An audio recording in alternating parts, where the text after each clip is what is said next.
پاری پور جیل کې هم په 73 کې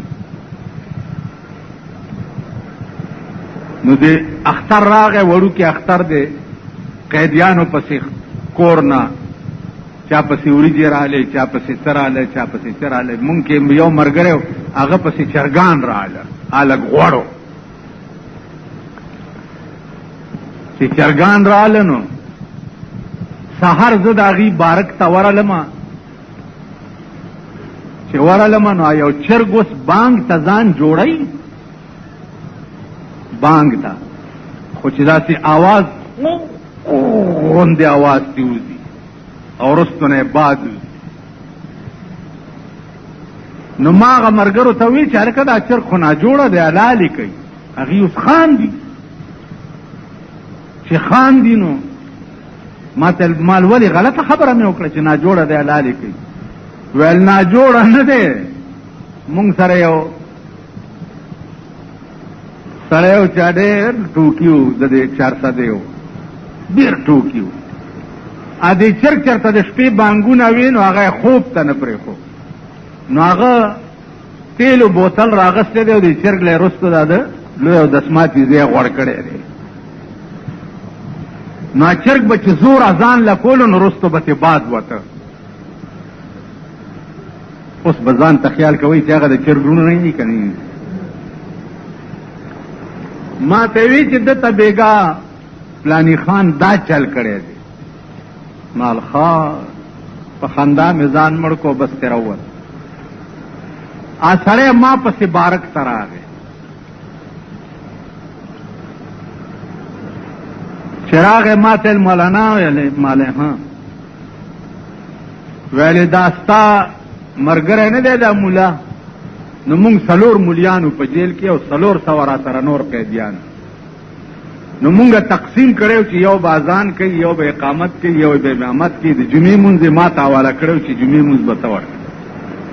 ویل مونږ مازدیګر کې د چمن ته راوځو هسې سیل کوو پام غلطو چې ګورو دا مولا به په بانګونو شروع شي ده سره مې چا د چرګ کار نه کړی پرېږدمی نه دې مولا سره ما سړي توب زده کړه ویل والله کې پرېږده یا ورته وایه چې مونږ ناست یو نو بانګ مه وایه اوس بانګ به څنګه نه وایي هلکه د مانځه ټایم چې راشي نو بانګ به نه وایي ماښام ټایم دی او مازدیګر کې مونږ ټول ناست یو په دې کې چې دا امام صاحب داسې ودرېدو چې غوږونو ته یې ګوتې کړې دې سړي څادر لاندې پټ د تیلو بوتل راوړی او ده ته یې مخامخ ودرول چې ویې درول هغه چې داسې بوتل ته وکته اذان یې په ځای پرېښو منډه یې کړه چې منډه یې کړه څه چلو شو شاه صاحب ویل تیلو بوتل نه ګورئ بیخه مو دا د چرګ کار ما سره هم کوي نیمه ګنټه مونږ مونځ نه شو کولی خیالم راغی نو خبره دا ده چې دا ډېر پوه حکومت دی څوک چې اذان لذان جوړ کړي وروستو نه ورته په تیلو دا خاص ځای غوړ کړي خیالم راغی نو مونږ به لږ وګوښتو اواز کولو نو مونږ له هم دا خاص ځای غوړ کو اوس که اذان لذان جوړو هم نه شو جوړولی بله مزیداره خبره ارته خو دا چا ته ویم یو خو دې مخې ته راته خوشي دغه ناست دي په خبره نه پوهېږئ ما دې مخې ته بوډاګان بیا مه کښېنئ ښه نه په خبره نه پوهېږئ ټول مې چې داسې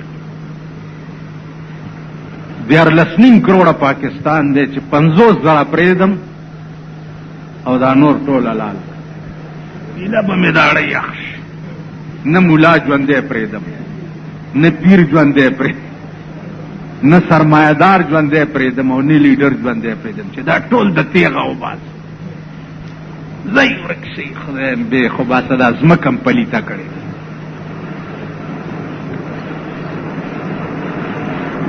د دې ملک داسې مثال دی